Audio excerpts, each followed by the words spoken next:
جس پہ اس نے کہا کہ جی اگر یہ ایگریمنٹ نہیں ہوتا وچ از ہائیلی ان لائکلی، ساتھ یہ بھی کہتے ہیں کہ مجھے یقین ہے کہ ہوگا،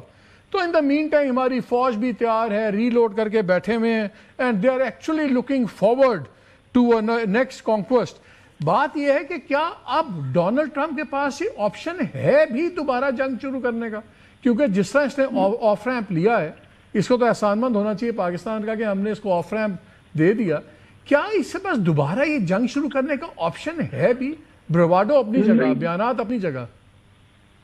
یہ جو اس قسم کی جب سچویشن ہوتی ہے ہمیں دیکھنا پڑتا ہے کہ دیکھیں کہ دونوں ممالک کے درمیان ایک 45 سال سے 50 سال سے یہ ایک وہ یا تو لفظی جنگ چلتی رہ گئی ہے یا جو عسکری جنگ چلتی رہ گئی ہے دونوں ممالک کے درمیان میں۔ تو اس صورت میں آپ یہ اپنا ایکسپیکٹ نہیں کر سکتے کہ اس قسم کی جو لفظی گولہ باری ہے وہ یکدم ختم ہو جائے۔ ضرورت میرے خیال میں اس امر کی ہے کہ جب کہ مذاکرات جب تک چلتے ہیں، سیز فائر رہتا ہے، تو کم از کم یہ جو سٹیٹمنٹس ایشو ہوتی ہیں اس قسم کی،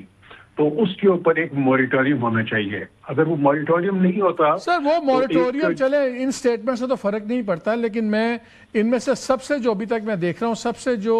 نپی تلی سٹیٹمنٹس ابھی تک آئی ہیں وہ اراغچی صاحب کی ہیں، باقی سب کی بہت سخت آتی ہیں، اسپیکر کی بھی، پریزیڈنٹ ایران کی بھی کافی سخت ہوتی ہے، لیکن انہوں نے بات کی کہ U S must choose cease fire اور کنٹینیوڈ وار وایا اسرائیل، اٹ کی not have both. The world sees the massacre in Lebanon. The ball is in the US court and the world is watching. کیا یہ beginning تو نہیں اس سے damage ہو سکتی؟ کیونکہ ایران نے بڑا سخت سٹینڈ لیا ہوا ہے کہ اگر یہ ہوگا تو ہم بیٹھیں گے نہیں ان کے ساتھ، اور بڑی سخت سٹیٹمنٹس ہیں۔ مجھے پورا امید ہے کہ جب مذاکرات کی ٹیبل پہ بیٹھیں گے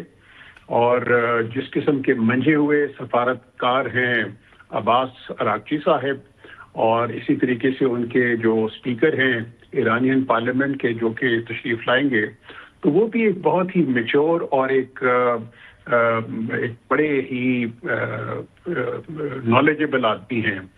اور ان کی بھی بہت ایک قدر و عزت ہے۔ جی بھائی وہ تو ہوگا جب میز پہ بیٹھیں گے۔ ابھی تو خطرہ خوف یہ نظر آتا ہے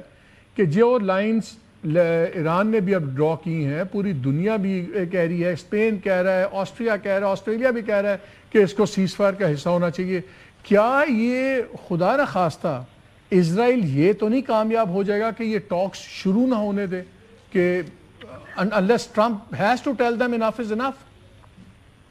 نہیں، مجھے جو سی ہے یہ تو بالکل اس کے نہیں ہے، کیونکہ اس سٹیج پہ آ کے وہ میرا خیال میں ٹاک وہ جو ہے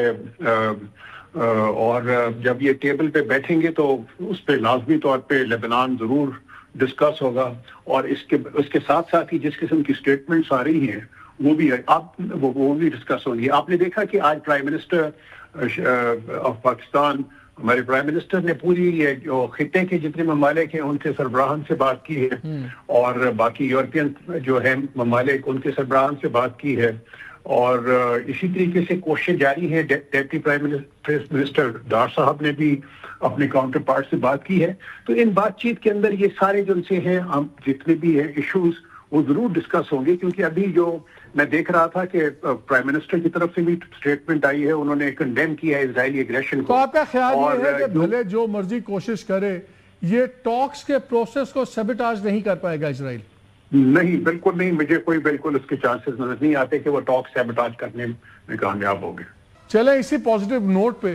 کہ جو بھی ہو اسرائیل اپنے اس مکروہ دھندے میں کامیاب نہ ہو سکے، بریک لیتے ہیں، اور بریک کے بعد آ کے یہ بھی بات کریں گے پاکستان کی اکانومی پہ اس کا کیا اثرات ہوں گے، پیٹرول کی قیمتیں کیا اگلے آنے والے 6 ماہ میں کوئی ریلیفز آئیں گی، کیا آنے والے 6 ماہ پچھلے 6 ماہ سے کتنے زیادہ ٹف ہو سکتے ہیں، اس پہ ایک بات کریں گے اس بریک کے بعد۔